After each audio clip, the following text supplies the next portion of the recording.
2025년 10월 첫 번째 거룩한 주일 예배를 주님 일러주신 기도를 함께 드리심으로 예배를 시작합니다.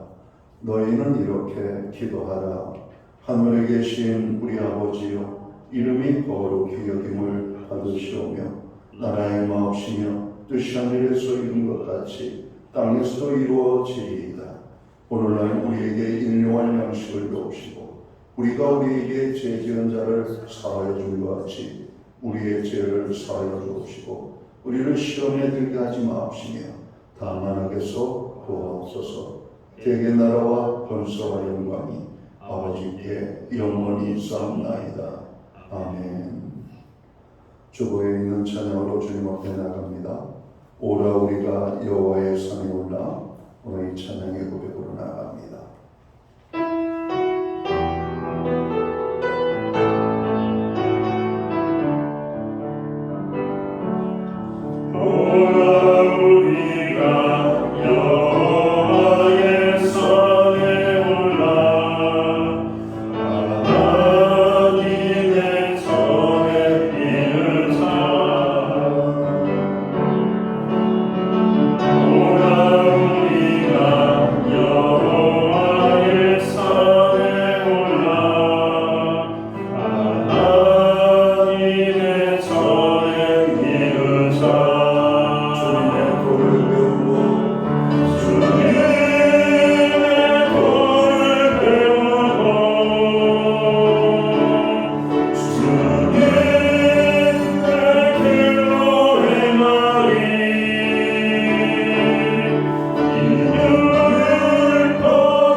교도문 39번 시편 95편 말씀을 한 절씩 교독합니다.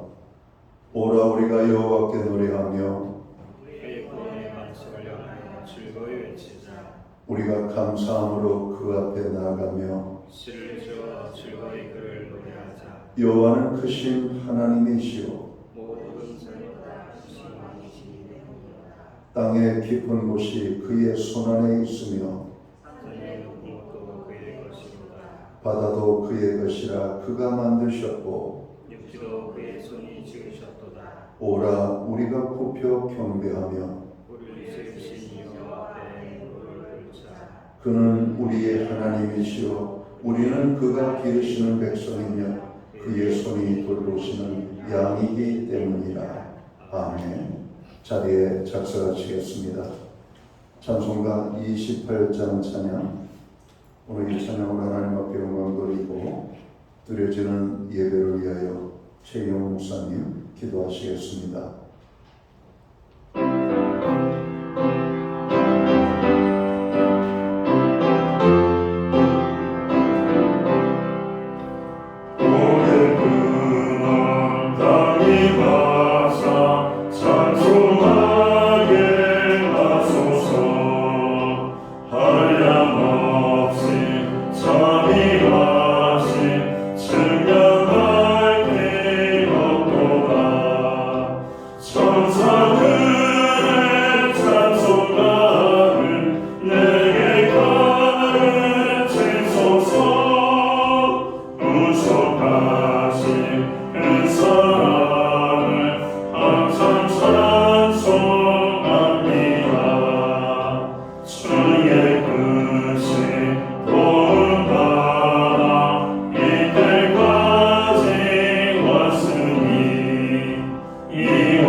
기도하겠습니다. 은혜와 자비가 풍성하신 하나님 아버지, 저희를 예배의 자리로 불러주심을 진심으로 감사드립니다. 여름의 무더위가 가시고 선선한 가을에 서 있을 때 계절의 변화 속에서 주님을 변함없는 사랑과 신실하심을 다시 한번 깨닫게 하심을 감사합니다. 이 시간 저의 마음을 온전히 열어 주님께 드리오니 성령으로 충만케 하시고 예배 가운데 주의 영광만 보게 하여 주시옵소서. 때로는 어려움도 있었지만 그 가운데서도 주님께서는 변함없는 은혜의 손길로 인도해 주셨음을 고백합니다. 이제 10월을 맞이하여 저에게 새로운 비전과 소망을 허락하여 주시고 주님의 뜻을 따라 살아갈 수 있는 힘과 능력을 주옵소서. 일상의 모든 순간에서 주님의 뜻을 구하며 그 뜻에 순종하며 살아가는 저희가 되게 하여 주시옵소서. 우리 삶의 작은 부분까지도 주님의 영광을 위하여 사용되게 하여 주시옵기 원합니다.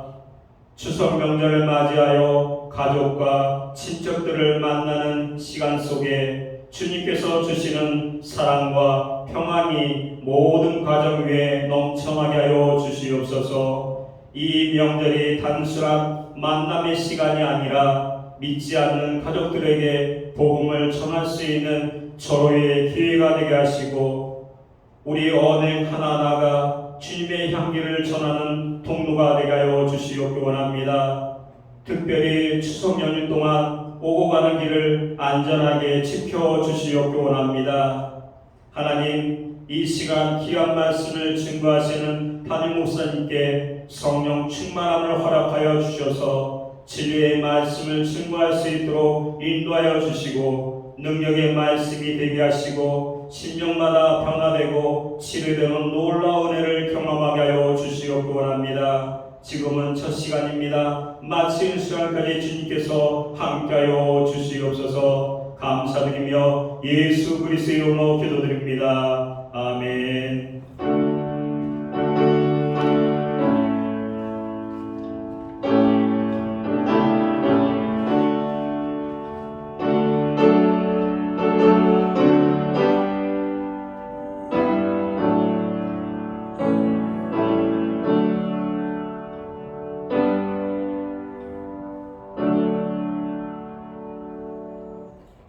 첫 번째 거룩한 주일에 교회와 성도들에게 주시는 하나님의 말씀입니다. 함께 보실 주의 말씀은 신약 성경 17면 마태복음 11장 28절에서 마지막 절 30절 말씀까지입니다. 찾으신 말씀을 한 절씩 교독하는 방법으로 말씀을 공독하겠습니다. 제가 먼저 마태복음 11장 28절 말씀을 봉독을 합니다. 수고하고 무거운 짐진 자들아 다 내게로 오라. 내가 너희를 쉬게 하리라.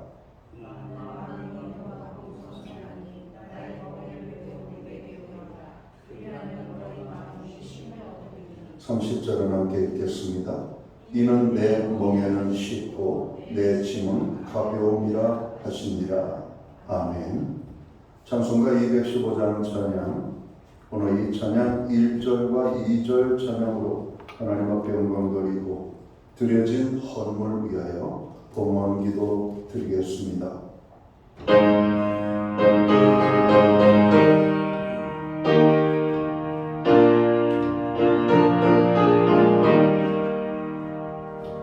내 주 속에 주신 주께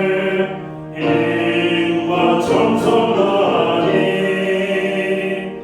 나의 온갖 행진사 주를 위한 것은 새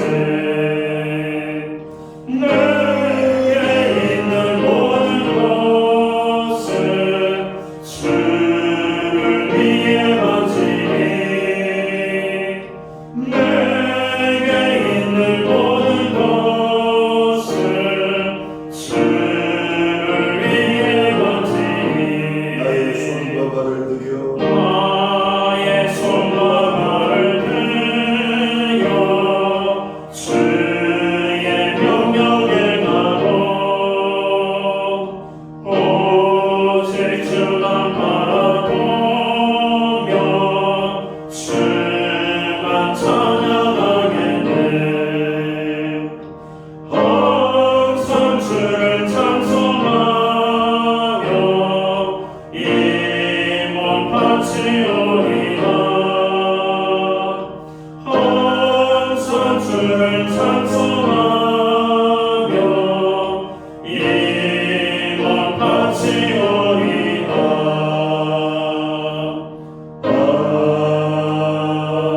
아멘.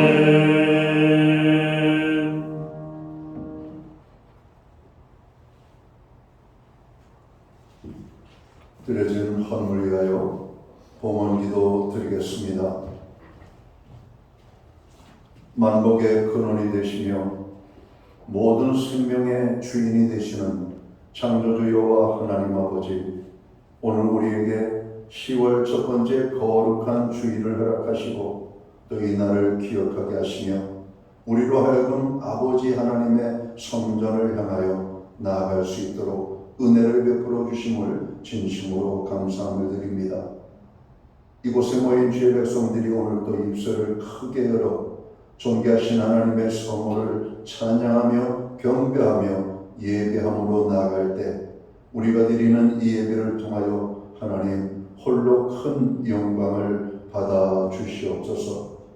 예배하는 하나님의 사람들 한 사람 한 사람을 기억하시고 저들에게 은혜와 축복을 주시되 죄의 용서와 마음의 평안과 오늘 하나님께서 주시고자 원하시는 하늘의 신령한 은혜들이 넘치게 임하게 하여 주옵소서.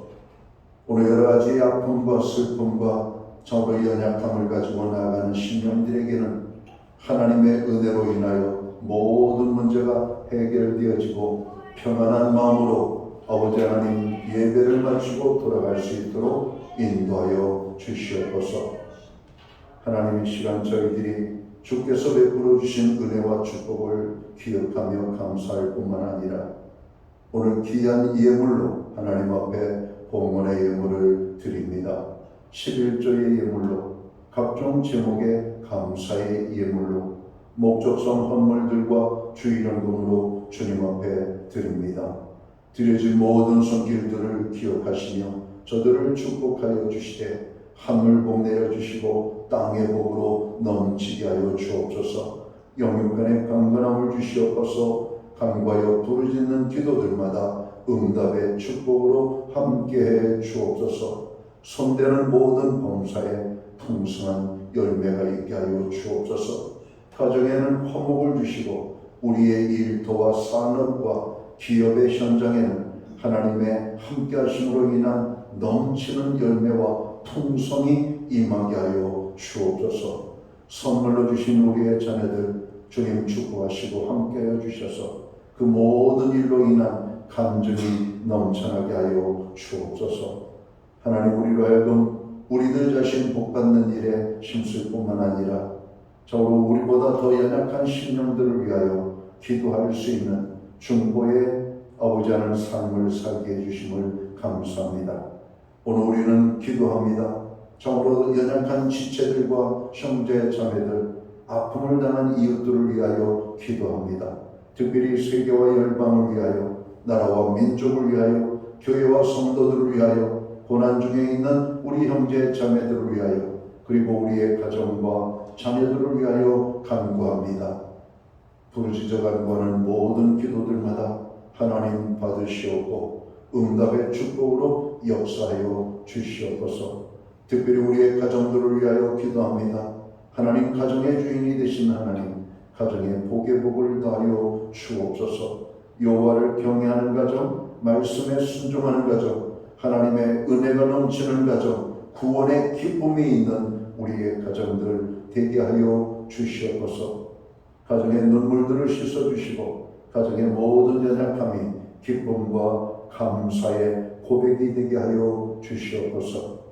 이 시간 주님의 손길을 필요로 하는 심령들이 있습니다.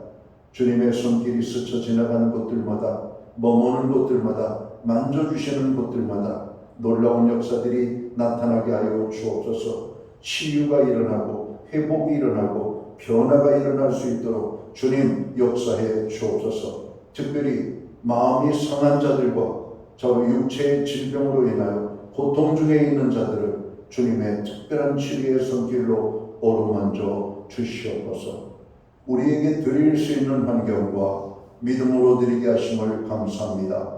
드려진 예물 세운되는 곳에 주님의 영광이 나타나고 하나님의 나라 확장과 주의 복음이 땅끝까지 전파되는 일에만 아름답게 사용되게 하여 주시옵소서. 하나님 바라옵고 간구하옵기는 만복의 근원이 되시는 하나님의 축복을 한 사람도 누리지 못하고 가는 심령이 없도록 아버지 하나님 저들에게 복의 복을 더하여 주시옵소서. 넘치는 축복으로 살아가는 주의 모든 백성들에게 오늘 예배의 자리에 나가는 모든 심령들에게 임하게 하여 주시옵소서. 이 모든 말씀을 우리 구주 예수 그리스도 이름 받들어서 감사드리옵고 복만 기도 드리옵나이다. 아멘.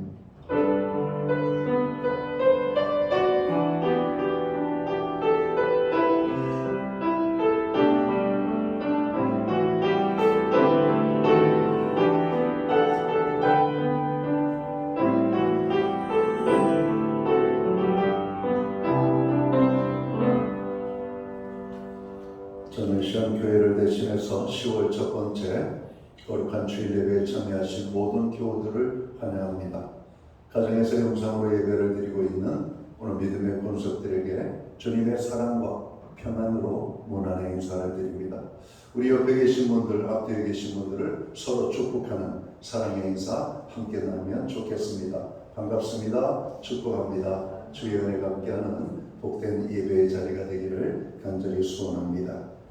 예배 회복이 삶의 회복입니다. 예배 항상 힘쓰는 저희들이 되어야 되겠습니다. 특별히 힘들고 어려울 때일수록 여러분 예배의 자리를 소중하게 여기시기 바랍니다. 하나님께서 우리에게 많은 중보의 기도의 제목들을 주셨습니다. 때로는 누군가가 나를 위하여 기도할 때도 있지만 우리가 평안하고 또 내가 남들을 생각할 수 있는 여유가 있을 때, 우리가 그 여유가 없을 때라도 고난 중에 있는 이웃들을 위하여 기도하는 것은 하나님이 기뻐하시는 것입니다. 그리고 하나님이 속히 응답해 주시는 기도인 줄 믿습니다. 중보기도에 항상 힘쓰는 교우들 되시기를 바랍니다. 환절기 건강 때문에 어려움 당하는 분들이 많은 것 같습니다. 건강 관리에 특별히 유념하시기 바랍니다. 나라를 위하여 우리가 또한 기도해야 되겠습니다. 오늘은 목전 모임을 갖지 않습니다. 가족들과 즐거운 명절 연휴 보내시기 바랍니다. 추석일 가정에서 예배를 드리는 그런 가정들을 위하여 예배 순서지를 교회 뒤편에 준비해 놓았습니다. 어떻게 예배를 드리는지 모르시는 분들은 가셔서 한번 먼저 읽어보시고 그대로 진행을 하면 되도록 만들었으니까 활용을 하시면 되겠습니다.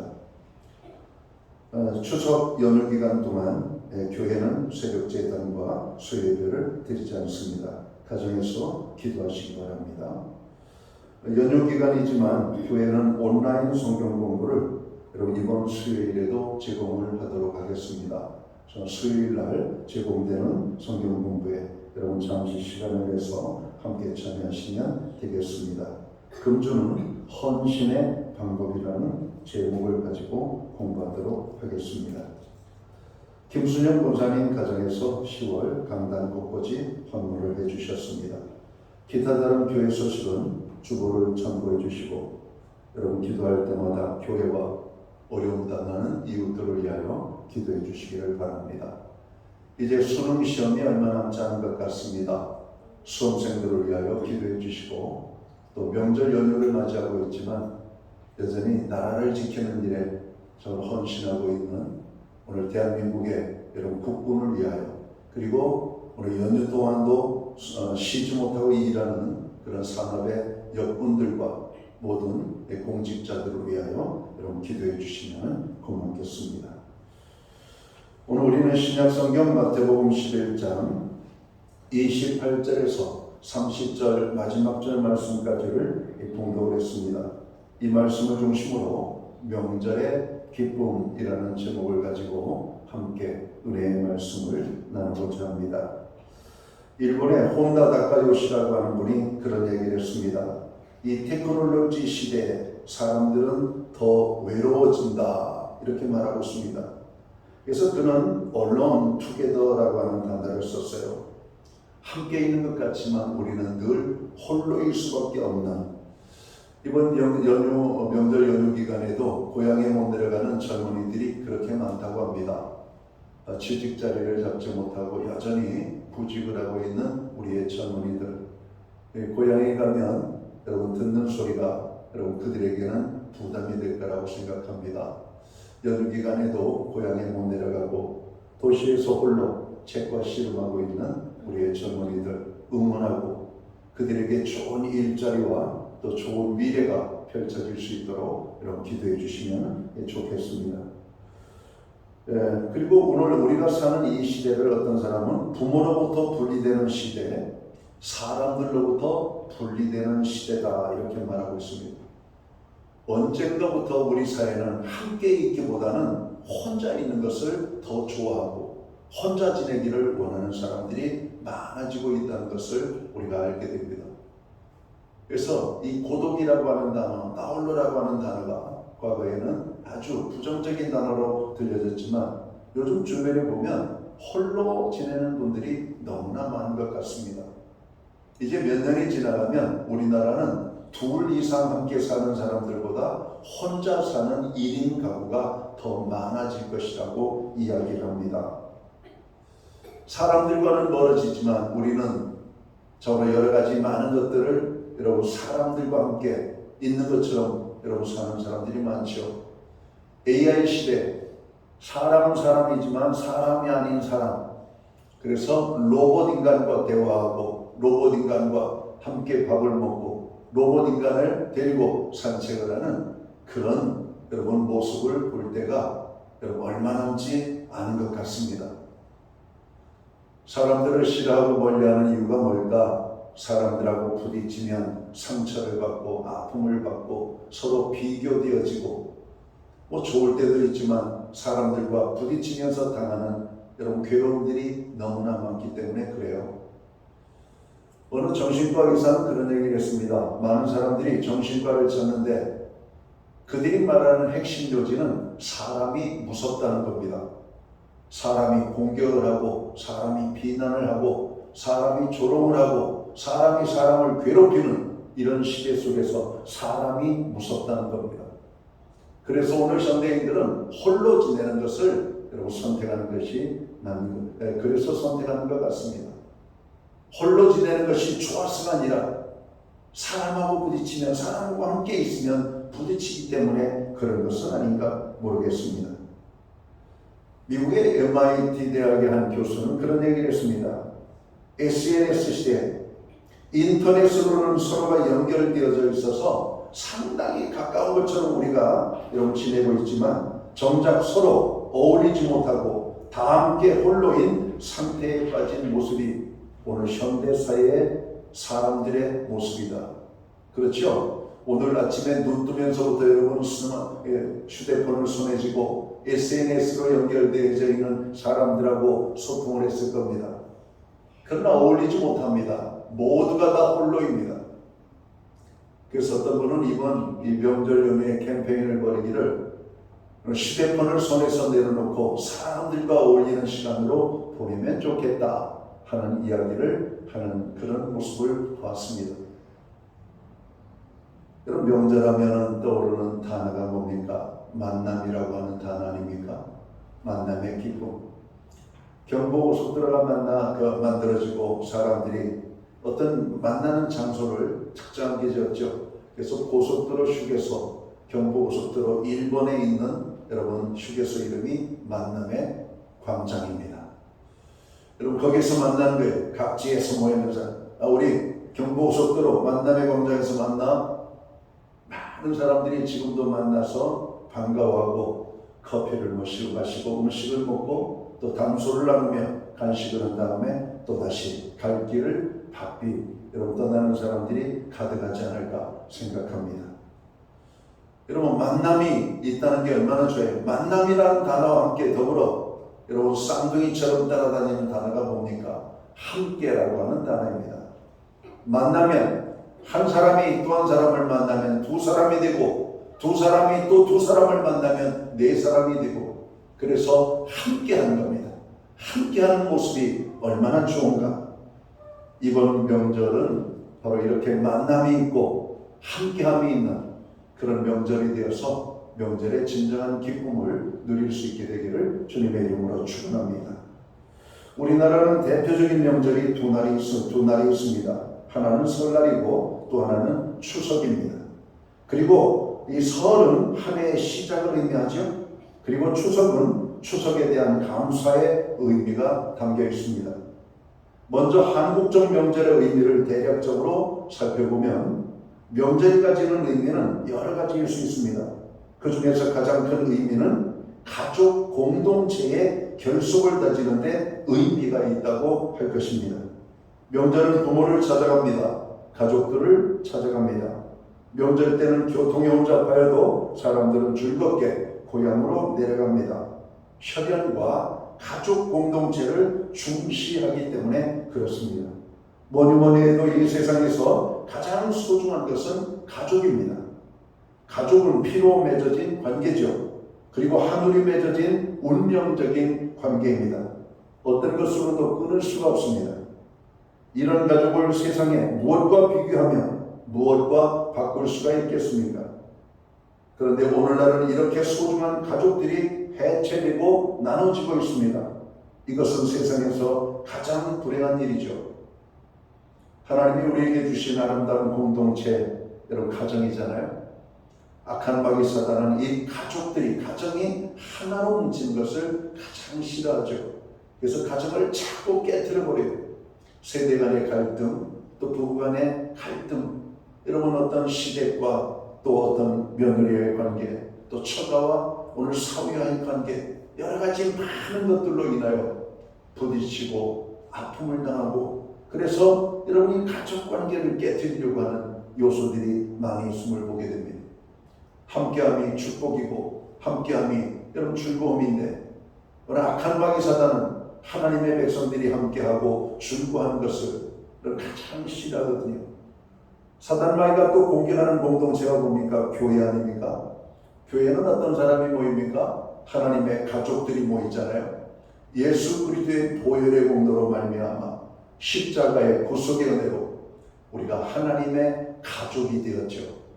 하나님의 가족들을 여러분 악한 마귀 사단은 함께 모이는 것을 외방하고 그들이 즐거워하는 것을 회방합니다. 그래서 모이지 못하게 하는데 자꾸 여러분 우리는 주일의 예배와 가정의 만남과 교제를 소중하게 여겨야 할 것입니다. 명절은 이 가족 공동체를 다시 다지는 계기가 되어야 합니다. 또 명절 때 이루는 가족 공동체의 중심은 조상을 기리는 것일 겁니다. 조상을 기리는 것을 통해서 가족이 뭉치고 결속을 다지게 됩니다. 그리고 어른께 인사하고 예를 갖추고 이런 이웃과 우애를 다지기도 합니다. 또 명절 때는 하늘에도 감사합니다. 예부터 명절에 조상에게 제사하는 것은 하늘에 감사하는 표현이었습니다. 그리고 하늘 개념이 조상 숭배의 의미로 발전한 것이죠. 그래서 지금은 많은 사람들이 하늘의 감사보다는 조상의 제사에 더 정말 열중하고 관심을 갖는 그런 문화적 풍토를 만들었는지 모르겠습니다. 지금은 이 제사 문화도 많이 약화되어졌고 가정에서 제사를 드리는 가정들이 그다지 많지 않은 것을 보게 됩니다. 명절에는 또 이웃과의 나눔이 있습니다. 명절 때는 이웃과 함께하는 너그러움이 발로되죠. 그래서 이웃과 나누고 서로 베풉니다. 명절 때는 누구나 인심이 후합니다. 이웃과의 나눔 문화 때문에 그렇습니다. 우리나라는 전통적으로 협동이라는 단어, 두레라고 하는 단어를 자주 썼죠. 이것은 함께 어울리는 것을 말하는 겁니다. 단지 어울리는 것뿐만 아니라 어려운 일에 함께 힘을 합하는 이런 의미입니다. 협력의 의미죠. 어려운 사람들과 함께함으로 인해서 그 어려움을 여러분 나누는 겁니다. 오늘 우리가 읽은 본문 말씀에도 예수님이 우리에게 주어진 멍에, 그것은 가볍다라고 말합니다. 여러분 멍에를 나누어질 때 이 명절이 행복할 겁니다. 과거 우리 사회 명절의 문화는 며느리만 죽어나는 문화였었죠. 잠도 못 자고 음식을 만들고 음식을 차려내고 모든 것 준비하는 며느리의 희생과 정말로 헌신과 수고 때문에 가정이 지탱된다고 봐도 여러분 과는 아닐 정도로. 남자들의 문화는 뭡니까? 그냥 놀고 마시고 노는 것 아닙니까? 그러나 자기의 짐들을 가장 이렇게 나누어서 지는 가정들은 행복합니다. 왜? 자기 각자 져야 될 멍에를 지면은 가정의 짐이라는 것은 그렇게 많지 않거든요. 여성 혼자 음식 만들고 청소하고 모든 걸 다 하는 것이 아니라 힘들고 어렵고 청소하는 모든 것들은 가족들이 나누어서 하고, 송편도 함께 빚고, 여러분 전도 가족들이 함께 붙이고, 함께 먹은 음식들을 함께 나눌 때 얼마나 좋습니까? 그러면 서로가 즐거운 겁니다. 서로가 행복한 거예요. 그런데 한 사람에게 집중적으로 짐을 지울 때 여러분 그 명절은 고역이 될 것입니다. 지난 과거 우리 사회가 그렇게 지나온 세월입니다. 그러니까 우리나라에 여러분이 그 세계적으로 찾아볼 수 없는 여자의 한이 있는 민족이라고 그러잖아요. 여자의 한. 남자에게 한이 없어요. 여자에게 한이 있는 거예요. 시댁의 한. 결혼해서 내가 죽은 자를 섬기는 일에 내 일생을 바쳤던 여인의 한. 제사 문화 속에 죽어가는 것은 며느리였던 것입니다. 우리의 어떤 남성 중심의 사회, 여필 종부의 문화, 남존 여비의 사상들이 오늘 우리로 하여금 이런 아픔과 고통을 만들어 냈던 것이죠. 잘못된 것들입니다. 이제는 우리가 이런 것들을 나누고 서로 짐을 여러분 질 때 이 명절은 가볍고 모두가 즐거운 명절이 될 수가 있는 것입니다. 우리나라의 명절은 이렇게 아주 좋은 의미를 담고 있어요. 그런데 오늘같이 현대화된 시대에는 각기 모두 흩어지는 모습을 봅니다. 이렇게 명절의 의미가 퇴색되어가는 시대에는 이 명절을 더욱 잘 지키고 더 존중되어져야만 할 것입니다. 그리고 잃어버린 의미를 되찾아야 합니다. 가족 간의 결속을 다지고 느슨했던 관계를 다시 회복하는 그런 계기가 되어야 할 것입니다. 그러면 성경에서 말하는 명절은 어떻습니까? 성경을 보면 명절에 대하여 많은 말씀이 등장을 하죠. 성경의 명절은 대부분 구약 성경에 나타나고 있습니다. 그런데 구약 시대에서 말하는 명절에는 아주 뚜렷한 특징이 나타납니다. 그것은 출애굽과 연관되어 있고 또 모든 명절에는 구속사의 역사가 들어있다는 것이죠. 이스라엘의 명절은 단순한 명절이 아니고 명절 속에는 한결같이 하나님의 구원의 역사를 일상적인 삶에서 재현하는 거룩한 예식이 들어있다는 것입니다. 특히 한국의 명절은 가족 공동체를 결속시키는 의미가 담겨 있다면 이스라엘의 명절은 구속사적인 의미를 담고 있다는 겁니다. 또한 신앙적인 의미를 담고 있습니다. 그래서 이스라엘의 모든 명절은 하나님과 연관이 되어져 있습니다. 오늘날 유대인들이 가장 소중히 여기는 공동체 의식이고 공동체적인 삶, 바로 여기에서 시작되는 겁니다. 이스라엘 백성들이 가족과 민족의 공동체 의식을 확인하는 그러한 시간이 두 번이 있습니다. 하나는 그들의 명절입니다. 오늘 성경에서 말하는 유월절, 오순절, 초막절 하는 이스라엘의 3대 절기, 부림절, 수전절, 그리고 금식일, 안식일, 이런 어떤 여러분 율법적인 여러분 규정되어진 날들을 통해서 그들이 여러분 명절을 여러분 즐겁게 보내는 것이죠. 그들의 하나의 명절 속에서 이스라엘의 이런 명절 속에서 그들은 여러분 모여서 민족의 공동체를 확인한다는 거죠. 지금도 이 중동 문화를 보면 이슬람 사람들, 여러분 메카 그리고 라마단 금식 기간에 보면 여러분 전 세계에 있는 이슬람 사람들이 여러분 메카를 중심으로 모여드는 것을 보고 있잖아요. 수백만 명의 사람들이 모입니다. 여러분 이스라엘 백성들이 그래요. 이런 절기에 가족들이 모이고 그 이스라엘의 민족들이 함께 모이면서 그들의 민족의 공동체 의식을 강하게 하는 것입니다. 또 하나가 안식일의 식사입니다. 유대인들은 안식일이 시작되는 금요일 저녁의 식사를 특별하게 준비합니다. 다른 평일과 비교가 안 되게 푸짐하게 준비합니다. 그래서 이스라엘에는 일주일 중에서 목요일 날 여러분 시장이 가장 붐비는 시간이죠. 우리나라는 이 명절을 앞두고 보내는 시장을 대목이라고 그러지, 대목. 이런 평상시 우리가 일상적인 시장도 열리지만 명절을 앞두고는 정말 없는 것 빼고 다 있는 그런 큰 장이 열리잖아요.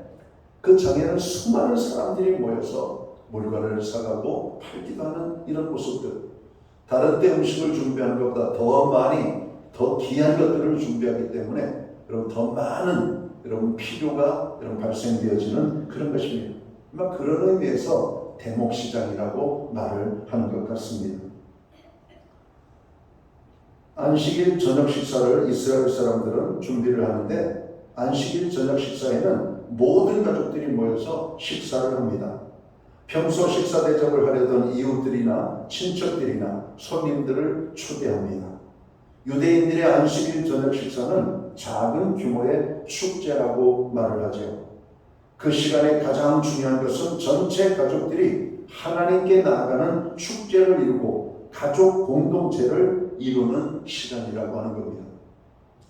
여러분 우리 과거 한때 대가족 제도 여러분 시대 속에서 우리가 살아갈 때 이런 가족의 공동체를 이루었던 것을 기억합니다. 저도 어린 시절을 생각하면 저희 가족이 12사람이 한 집에서 살았던 것 같아요. 할머니와 또 부모님, 삼촌, 고모, 그리고 저희 형제들 이러면서 그리고 집에 일하는 여러분 그 일을 돌보는 사람들까지 해가지고 12명이 여러분 한 집에서 살았어요.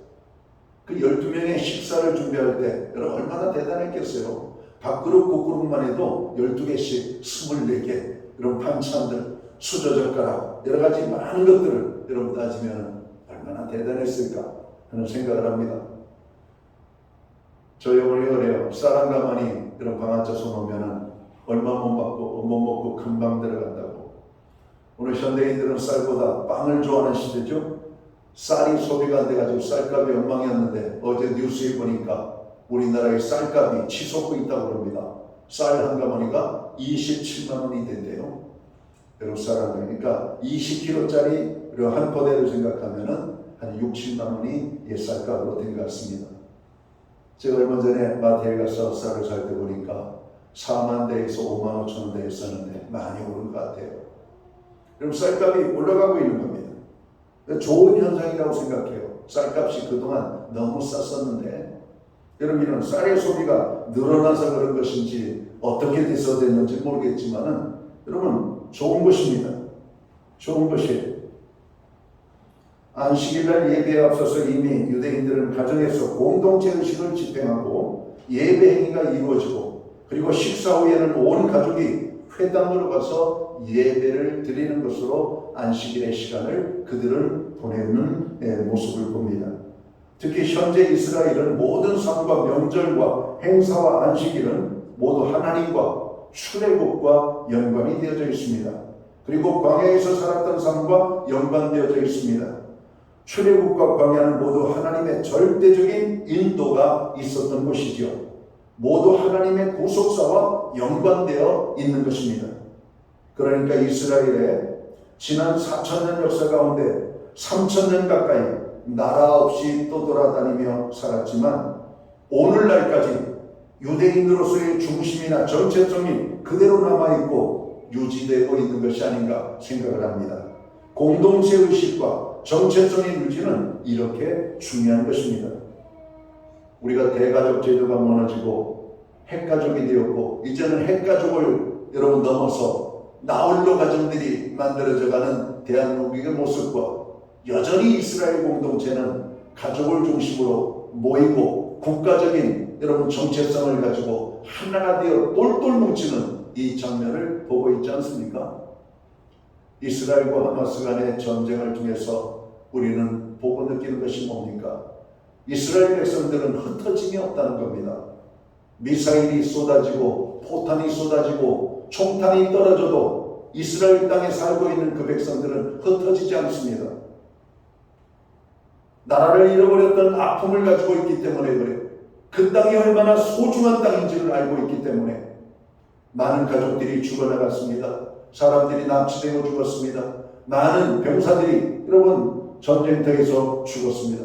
그러나 그 땅을 지키기 위하여 그 나라를 떠나지 아니하고 결속되어지는 이스라엘의 그 파워는 어디에서 나온 것일까? 바로 이 명절과 안식일의 정신에서 나온다라고 하는 사실이죠. 이것은 저는 그냥 쉽게 유지되고 만들어지는 것이 아닙니다. 이스라엘 사람들이 고지식한 만큼 고집스럽게 자기 정체성을 여러분 지켜왔던 까닭이죠. 자, 그러면 오늘 우리의 현실은 어떻습니까? 오늘 우리의 문화는 흩어지는 문화입니다. 명절 때만 되면 가족 공동체를 이루어야 하는데 우리 사회의 모습은 너무 쉽게 공동체의 의미를 버리고 정체성을 소홀히 여기며 흩어져 버렸습니다. 우리 사회가 너무 빠르게 도시화, 산업화가 되면서 우리는 이 좋았던 전통과 정신을 너무 쉽게 잊고 버리고 말았다는 것입니다. 우리는 너무 소중한 것들을 너무 쉽게 포기하고 버리는 어리석음을 범했습니다. 지금 우리 사회는 현대화를 이루고 살아가고 있는데 소중하게 전해져 내려오는 소중한 뿌리를 잃어버리고 전통을 상실하고 살아가고 있습니다. 내일은 추석 명절입니다. 명절은 하늘이 준 날이죠. 우리들이 명절을 지킬 수 있다는 것은 우리가 살고 있는 지금 이 시대가 평화 시대라고 하는 의미일 것입니다. 이 땅의 평화를 잃어버리면 명절은 지킬 수가 없습니다. 그래서 구약 성경을 보면 백성들이 우상을 섬길 때 하나님께서는 선지자들을 보내서 경고했습니다. 어떤 경고를 내렸는가? 내가 너희에게 준 안식일과 명절을 빼앗으리라. 그 말은 내가 너희에게 무서운 환난을 내리겠다라고 하는 말씀입니다. 하나님께서 오늘 이 땅에 환난을 준다면 우리의 명절이 무슨 의미가 있겠습니까? 모일 수가 있겠습니까? 그럴 수가 없다는 겁니다. 여러분, 우리들의 삶에 환난이 왔다고 생각해 보십시오. 우리가 어떻게 주일을 지킬 수 있으며 명절을 지킬 수 있겠습니까? 바벨론으로 포로로 잡혀간 유대인들에게 가장 괴로운 날이 명절이었습니다. 명절날에는 고향을 그리워하였고 고국을 그리워하며 포로로 잡혀온 이스라엘 백성들은 고향 쪽 하늘을 바라보며 울었습니다. 지금도 우리나라에 6.25 전쟁이 끝나고 분단되어서 지난 75년간 여러분 형제들, 친척들, 부모를 찾아뵙지 못했던 이산 가족들이 여러분 천만 시대에 우리가 살고 있잖아요. 명절만 되면 고향이 그리운 것입니다. 부모님이 그리운 것이고 형제 자매들이 그리운 것입니다. 그래서 어떻게 하든지 조금이라도 더 북녘 땅을 가까이 가기 위하여 오늘 또 임진강 망향의 재단을 찾아서 북녘 땅을 바라보며 우는 사람들이 많이 있습니다. 대부분의 사람들은 80이 넘어 90이 되신 분들이죠. 내가 생전에 고향 땅을 밟을 수가 있을까? 내가 생전에 한번 고향 땅을 밟을 수 있다면 얼마나 행복할까? 오늘 죽어도 여한이 없을 것이라고 할 정도로 고향 땅에 대한 그리움의 사무침이 넘쳐나고 있음을 보게 됩니다. 그런 그들에게 이방인들은 우리에게 악기를 연주해보라, 노래를 불러보라, 그러면 먹을 것을 주겠다, 입을 것을 주겠다 하고 이스라엘 백성들을 조롱했습니다. 그때 이스라엘 백성들은 바벨론을 가로질러 흐르는 그발강 강가로 나아가 버드나무에 수금을 걸어놓고 고향 하늘을 쳐다보며 울었다라고 시편 137편은 말하고 있습니다. 여러분, 오늘 예배가 마치고 시간이 될 때 시편 137편을 읽어보세요. 바벨론의 포로로 잡혀갔던 자들이 고향 땅을 그리워하며 아파하는 모습을 기록하고 있는 여러분 시편입니다.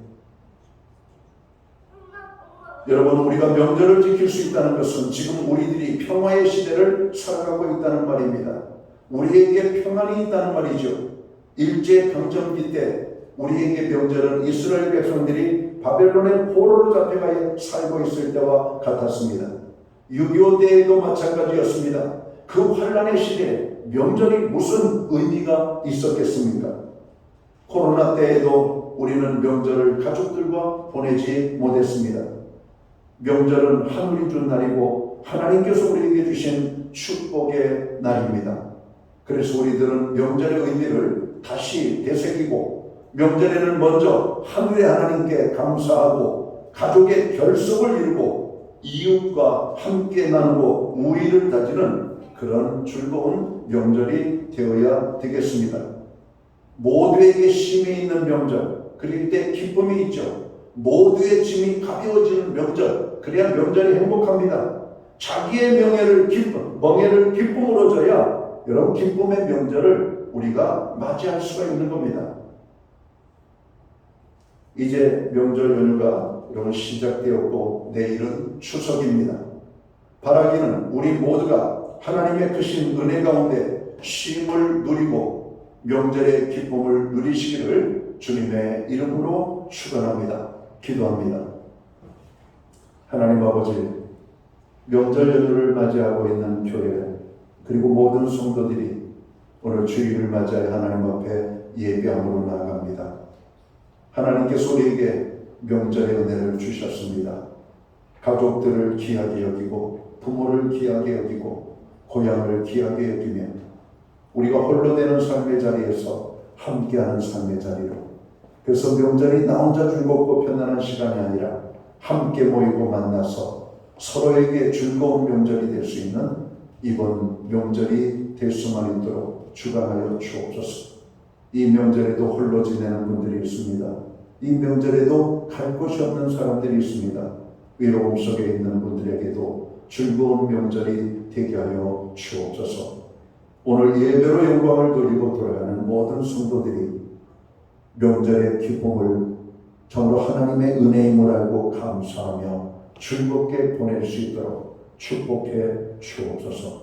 예수님께 하신 이름으로 기도하옵나이다. 아멘. 자리에서 다 함께 일어나셔서 찬송가 559장 찬양 1절과 2절 찬양 드리고 축도함으로 오늘 예배를 마칩니다.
기도드리겠습니다. 이제는 교회의 머리가 되시는 우리 구주 예수 그리스도의 크신 은혜와 하나님 아버지의 무한하신 사랑하심과 성령님의 감화 감동 교통하시며 늘 함께하여 주시는 역사가 명절 연휴에 있는 거룩한 성일 예배로 영광을 돌리고 돌아가는 사랑하는 모든 성도들 머리 위에, 저들의 가정 위에, 이 땅에 세우신 교회들 가운데 이제로부터 영원토록 함께하여 주시옵기를 예수님의 이름으로 간절히 축원하옵나이다. 아멘.